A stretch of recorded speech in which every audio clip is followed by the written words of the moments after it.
to Honorable Prime Minister. May I now request Honorable Prime Minister of India, Shri Narendra Modi ji, to make his press statement, sir. Your Excellency, प्रधानमंत्री शेख हसीना, दोनों delegations के सम्मानित सदस्य, media के हमारे साथी, नमस्कार। सबसे पहले मैं प्रधानमंत्री शेख हसीना जी और उनके प्रतिनिधिमंडल का हार्दिक स्वागत करता हूं।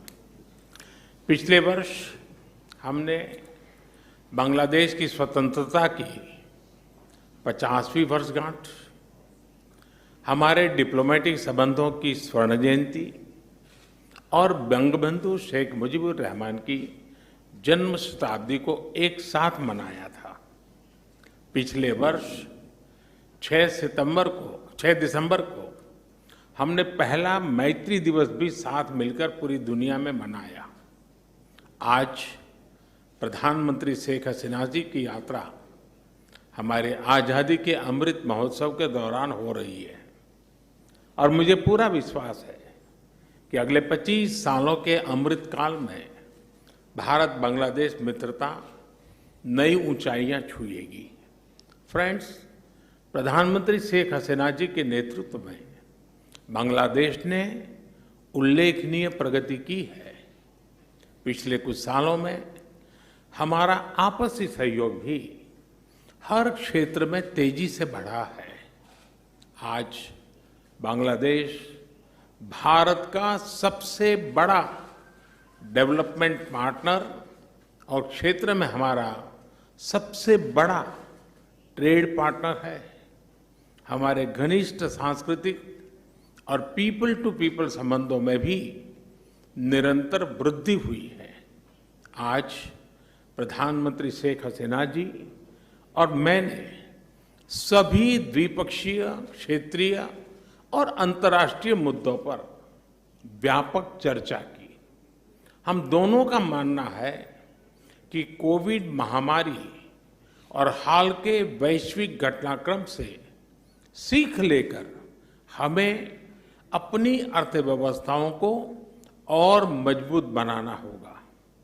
हमारे बीच कनेक्टिविटी के विस्तार से और सीमा पर ट्रेड इंफ्रास्ट्रक्चर के विकास से दोनों अर्थव्यवस्थाएं एक दूसरे से और अधिक जुड़ेगी, एक दूसरे को सपोर्ट कर पाएगी। हमारा द्विपक्षीय व्यापार तेजी से बढ़ रहा है। बांग्लादेश के निर्यात के लिए आज भारत पूरे एशिया में सबसे बड़ा मार्केट है। इस वृद्धि को और गति देने के लिए हम द्विपक्षीय कॉम्प्रिहेंसिव इकोनॉमिक पार्टनरशिप एग्रीमेंट पर शीघ्र चर्चा शुरू करेंगे। हमने आईटी, अंतरिक्ष और न्यूक्लियर एनर्जी जैसे सेक्टर में भी सहयोग बढ़ाने का निश्चय किया, जो हमारी युवा पीढ़ियों के लिए रुचि रखती है। हम जलवायु परिवर्तन और सुंदरबन जैसी साझा धरोहर को संरक्षित रखने पर भी सहयोग जारी रखेंगे। फ्रेंड्स, ऊर्जा की बढ़ती कीमतें इस समय सभी विकासशील देशों के लिए चुनौती पेश कर रही हैं। आज मैत्री थर्मल पावर प्लांट की पहली यूनिट के अनावरण से बांग्लादेश में एफोर्डेबल बिजली की उपलब्धता बढ़ेगी। दोनों देशों के बीच पावर ट्रांसमिशन लाइनों को जोड़ने पर भी उपयोगी बातचीत चल रही है। रूपसा नदी पर रेलवे ब्रिज का उद्घाटन कनेक्टिविटी बढ़ाने की दिशा में एक उल्लेखनीय कदम है। यह ब्रिज भारत की लाइन ऑफ क्रेडिट के तहत खुलना और मोंगला पोर्ट के बीच बनाई जा रही नई रेलवे लाइन का एक महत्वपूर्ण हिस्सा है। बांग्लादेश के रेलवे सिस्टम के विकास और विस्तार के लिए भारत हर प्रकार सहयोग जारी रखेगा।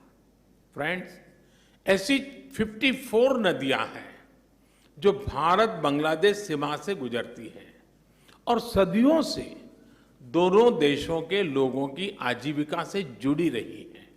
ये नदियां, इनके बारे में लोक कहानियां, लोकगीत हमारी साझा सांस्कृतिक विरासत के भी साक्षी रहे हैं। आज हमने कुशियारा नदी से जल बंटवारे पर एक महत्वपूर्ण समझौते पर हस्ताक्षर किए हैं। इससे भारत में दक्षिण असम और बांग्लादेश में सिलहट क्षेत्र को लाभ होगा। फ्लड मिटिगेशन के संबंध में सहयोग बढ़ाने पर भी मेरी और प्रधानमंत्री शेख हसीना जी के उपयोगी बातचीत हुई है। भारत बांग्लादेश के साथ रियल टाइम आधार पर बाढ़ संबंधित डेटा साझा करता रहा है और हमने डेटा शेयरिंग की अवधि को भी बढ़ाया है। आज हमने आतंकवाद और कट्टरवाद के खिलाफ सहयोग पर भी जोर दिया। 1971 की स्पिरिट को जीवंत रखने के लिए भी यह बहुत आवश्यक है कि हम ऐसी शक्तियों का मिलकर मुकाबला करें जो हमारे आपसी विश्वास पर आघात करना चाहती है। फ्रेंड्स, बंगबंधु ने जिस स्थिर, समृद्ध और प्रगतिशील बांग्लादेश का विजन देखा था, उसे साकार करने में भारत बांग्लादेश के साथ कदम से कदम मिलाकर चलता रहेगा। आज हमारी बातचीत इस मूल प्रतिबद्धता को दोहराने का भी एक उत्तम अवसर रही। एक बार फिर प्रधानमंत्री शेख हसीना जी और उनके डेलीगेशन का मैं भारत में हार्दिक स्वागत करता हूं और भारत में उनके सुखद प्रवास की कामना करता हूं। बहुत बहुत धन्यवाद। Thank you, sir.